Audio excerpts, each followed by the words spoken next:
Standing still used to get you arrested. Simply existing at the wrong time and place got you placed in handcuffs and essentially ruined your life. Without evidence, without committing a crime. The law made it so you were the crime. Dress the wrong way, physically looked the wrong way, and you became a target. The law was called loitering. This law was so vague that just about anything was illegal, even doing nothing. Back in the mid to late 1900s, many people, especially African Americans and Latinos, faced discrimination. When we say simply for existing, we are not exaggerating. They could be hanging out in a corner near a store, and suddenly the police would come by to frisk them or even arrest them. Of course, the police could justify these searches by just having suspicion. Wearing baggy clothes, looking a certain way, could literally define the rest of your life. Once you are booked, they've got you in the system. Being a black or brown individual was already hard enough, and having a criminal record on top of that nearly made finding a good, stable job impossible. What is loitering, you may ask? No, not littering, loitering. The law said loitering is when you're standing somewhere without an acceptable reason, not committing a crime, simply being somewhere for too long. Well, why was this a problem, you may ask? Well, the reason was never clearly defined. The police got to decide what looked suspicious. So how you dressed, who you were with, how you looked, and what neighborhood you were in all were a factor of suspicion. In other words, loitering wasn't about behavior. It was about who you were and where you existed. Around the 1960s to 70s, before body cams and clear standards, police didn't need proof, just a gut feeling. See, the loitering law was so vague that any excuse could get you arrested. See, under the vague loitering laws and vagrancy laws, officers could stop you for wandering without purpose. Looking suspicious. Like, what does that even mean, right? And they could stop you for not giving a satisfactory explanation for being somewhere. What does suspicious mean? Well, the thing is, it meant nothing specific. And that was the point. If you were black or Latino, and you were wearing baggy clothes, standing in groups, or even just hanging out after work, that was enough suspicion to be stopped and frisked. No crime committed, no victim, no evidence, just existing at the wrong place and wrong time. Insane, right? People couldn't even exist in peace. In 1960, there was a case called Thompson versus City of Louisville. The Supreme Court threw out a loitering conviction because there was no actual evidence that the person had done anything wrong. He had just been accused under a vague law that allowed police to lock people up based on suspicion alone. And get this man was actually just waiting for the bus in a cafe. He bought food, danced to jukebox music. They asked him how long he had been there for and if he paid for anything. They asked him why he was standing around, and when he said he was waiting for the bus, they didn't think it was a good enough answer. He was arrested for loitering, and when he questioned the arrest, they added disorderly conduct. No crime, no victim, no evidence. Just a vague law and a black man who looked out of place to the wrong people. A year later, the Supreme Court threw the conviction out, calling it what it was: punishment without proof. But the damage was already done. This wasn't about a cafe or a bus. It was about a system where standing still, asking questions, or simply existing in public could turn into a criminal act if someone with power decided it should. In 1968, Terry versus Ohio changed everything. The Supreme Court ruled police could stop and frisk someone without probable cause, lowering the standard to something called reasonable suspicion. It sounded limited. In reality, it gave officers enormous discretion, which protects individuals from unreasonable searches and seizures. Stop and frisk became so normalized, it basically threw this law out the window. The Supreme Court ruled police could stop and frisk someone based on reasonable suspicion. Pretty crazy to think that it was normal to expect to be stopped and frisked. All they needed was to believe a crime was happening or about to happen. This small change gave the officers far more power to detain and pat down people based on how they looked or acted. They did not need solid evidence. See, reasonable suspicion was never clearly defined, This gave the officers the ability to interpret the law however they wanted. This quickly turned into skin color, clothing, the neighborhood you were in, and even the time of day. Statistics show us that 55% of stops were black individuals, and 89% of people stopped were non-white. The worst part of all is that most had committed no crime. Suspicion became a weapon. The law became an excuse. See, the law didn't tell people what was illegal. This allowed the police to arrest whoever they wanted, whenever they wanted. This wasn't rare.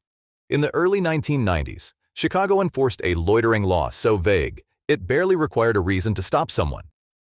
Over just 3 years, police arrested more than 40,000 people under it.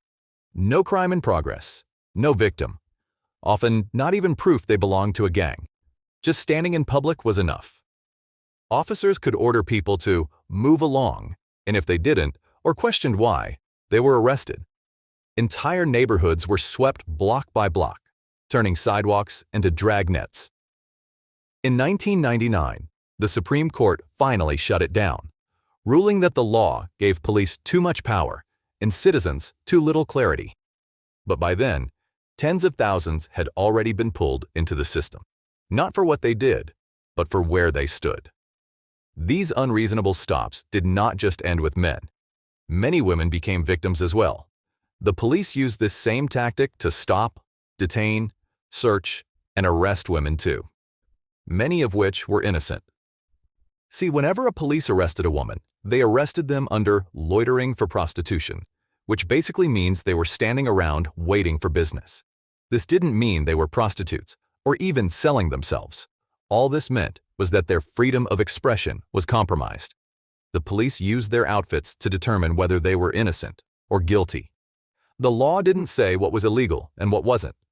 The police decided on their own. Wearing certain clothes, standing in a specific area, being alone at night, all grounds for suspicion. And that alone was enough. The clothes they wore became probable cause. The law turned expression into evidence. What made this especially dangerous was the cost of being stopped. An arrest meant jail, a record, public humiliation, and real physical risk, even if no crime had occurred. Innocence offered no protection. Because once police intervened, the process itself became the punishment.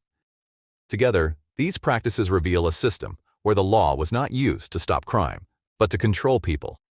Vague statutes allowed police to decide who belonged and who didn't, turning clothing, presence, and personal expression into grounds for arrest. For many, especially women and other marginalized groups, innocence offered no safety because enforcement itself was the punishment. These laws didn't protect the public. They exposed how easily freedom could be taken away for simply being seen. Papa Christo versus City of Jacksonville, 1972. A case from 1972 finally forced the system to look at itself. People in this case weren't committing crimes. They were doing ordinary things, standing around, talking in groups, even driving at night, when police decided they looked suspicious. They were arrested under the same vague loitering and vagrancy laws that had been used for decades to justify detentions, based on appearance, clothing, and presence alone. There was no illegal behavior to point to. Suspicion was enough. The Jacksonville Ordinance itself listed things like habitual loafers, wandering without lawful purpose, and prowling by auto as crimes. Terms so unclear that no one could realistically know when they were breaking the law. The people arrested were a mixed group of black and brown, and some white individuals. But the Supreme Court openly acknowledged that laws like this were historically enforced against minorities, and anyone considered undesirable. The problem wasn't just who was arrested. It was that anyone could be arrested, at any time, based solely on an officer's judgment. There were so many arrests under the same law that the Supreme Court examined them together, not to judge the people, but to judge the rule itself. And that's when the truth became unavoidable. The law never clearly said what was illegal. It handed police the power to decide who belonged and who didn't. In 1972, the court struck it down as unconstitutional. ruling that you cannot arrest people for looking suspicious or simply existing in public. For the first time, the law was exposed for what it really was, not a tool to stop crime, but a tool to control people. For years, the law didn't need a crime. It needed a presence. A person standing too long, a woman alone at night, a body that didn't blend in. Sidewalks turned into checkpoints, clothing turned into evidence, and police didn't have to explain themselves because the law was written to be empty. If you couldn't explain why you were there, they would explain it for you, with handcuffs. The streetlights watched, the city kept moving, and people learned quickly that freedom wasn't about innocence. It was about not being noticed. Then the illusion cracked. Courtrooms replaced street corners, and for once, the law was forced to define itself. Vague words like loitering and vagrancy collapsed under scrutiny, exposed for what they really were, tools of control. These laws didn't disappear because they were cruel. They disappeared because they were indefensible. And the lesson still lingers in the dark. When the rules are unclear, power decides who belongs. When the rules are vague, anyone can be guilty.